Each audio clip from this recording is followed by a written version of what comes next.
A very intelligent prince will have to govern a very small kingdom. Multiple invaders will want to cause him problems, but thanks to his intelligence he will be able to defeat all his enemies. This is the story of a prince who has just taken over as the ruler of a country called Natra. This prince is called Ween. The father of him, the king, is very sick, and he will have to take over as ruler until his father gets better. The prince has a summons with the commanders of the kingdom of him. Apparently a neighboring country called Martin wanted to invade them. The commanders have high expectations of the prince. Ending the meeting, Ween does not want to govern this country. The inhabitants were just over 500,000 inhabitants. They had no money or resources. They were just a weak kingdom that they could destroy at any time. While the prince throws his tantrum, a girl goes to visit him. It was his little sister. Ween returns to his original composure, and they have a conversation. The prince explains to his sister that the neighboring country wanted to invade them. The neighboring country Martin had corruption conflicts, and to divert the subject, they decided to invade Natra. His sister fully trusts Ween to defend the kingdom. It was the time of the battle against Martin. Ween's army had 6,000 soldiers while Martin's had 7,000. They obviously had no advantage. Ween gives a speech to his soldiers to defend the country from Martin and thus protect the families from him. The speech is so motivating that they are moved by the words of the prince. The war has begun and the conflict is very intense.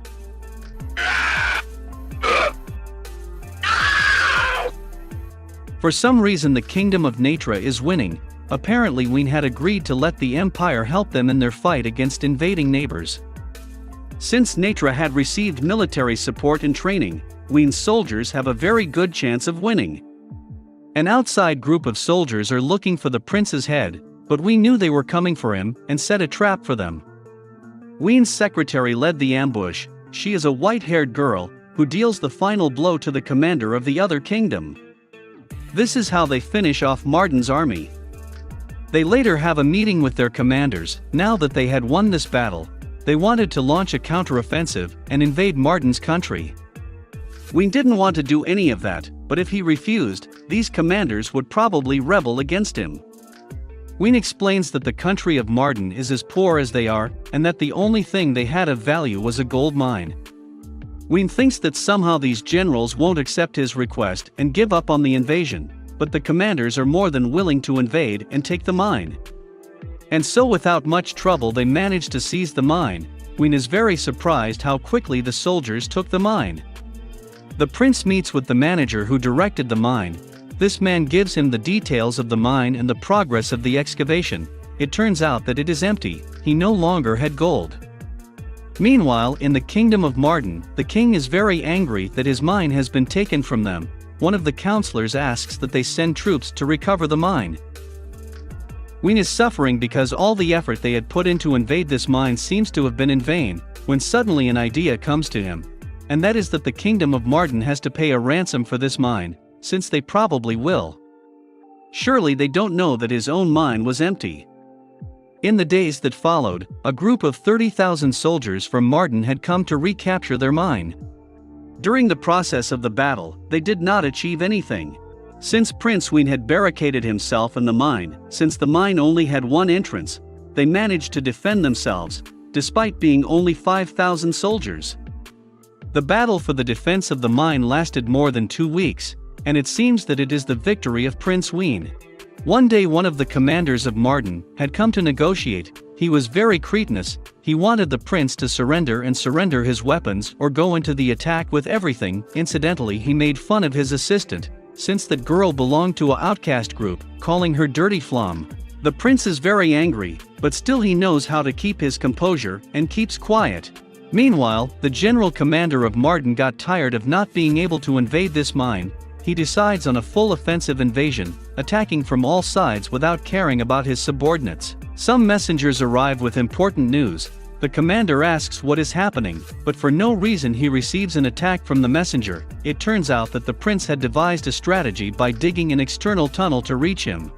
Ween tells him that he does not tolerate his subordinates' treatment of the flams, finishing him off with a single blow. Ween and his commanders are celebrating the victory. Ween and his secretary have a conversation. She informs him that the country of Martin has fallen and their king is dead. so there is no need to worry about them for a while. She also informs him that the gold mine they have has a new vein of gold. The prince seems happy about that, but his secretary informs him that there is a lot of work to be done and his smile is removed.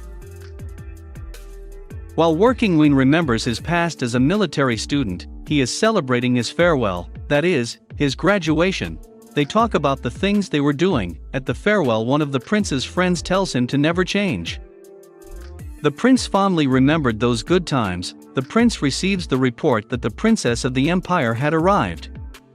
Wayne is going to receive her. The empire had come to offer the marriage of Princess Lowermina with Prince Wayne. The princess reveals her face. She is neither more nor less than her military school friend.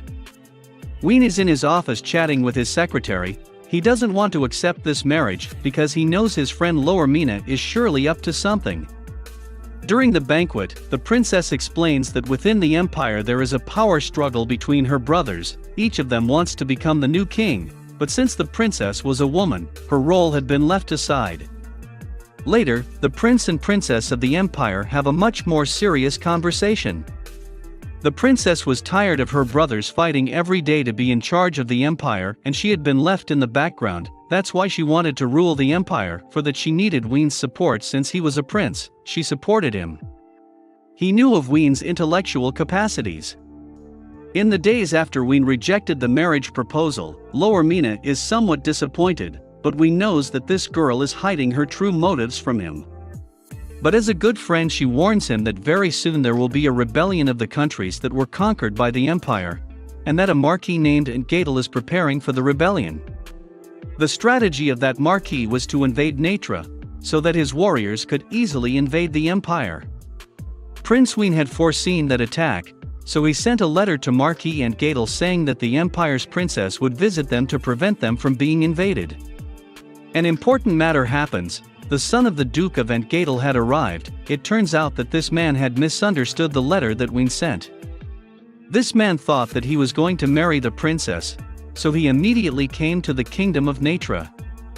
Prince Wayne is angry that no one had invited Entgadel's son, and the son had misunderstood his words in the letter. Wayne wants to get on well with Astgadel's son, so he wants to give him his friend Lowermina as a wife and leave his kingdom once and for all.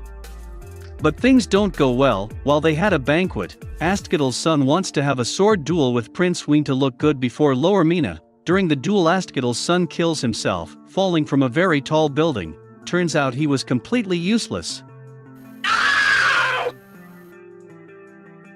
Marquis Astgadel receives the report that his son has been killed by Prince Wayne. His plans to invade Natra seem somewhat confused, and the death of his son is highly suspicious. Prince Wayne doesn't know how to fix this situation.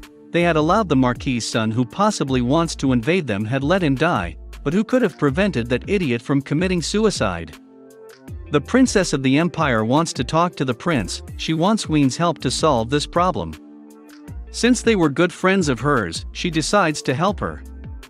Wayne is very smart and finds out that Astgadel doesn't want to fight with Natra to avoid losing soldiers. Based on those facts, Wayne tells him that he needs them to have to think smartly and turn around Astgadel's military strategy. This story will continue.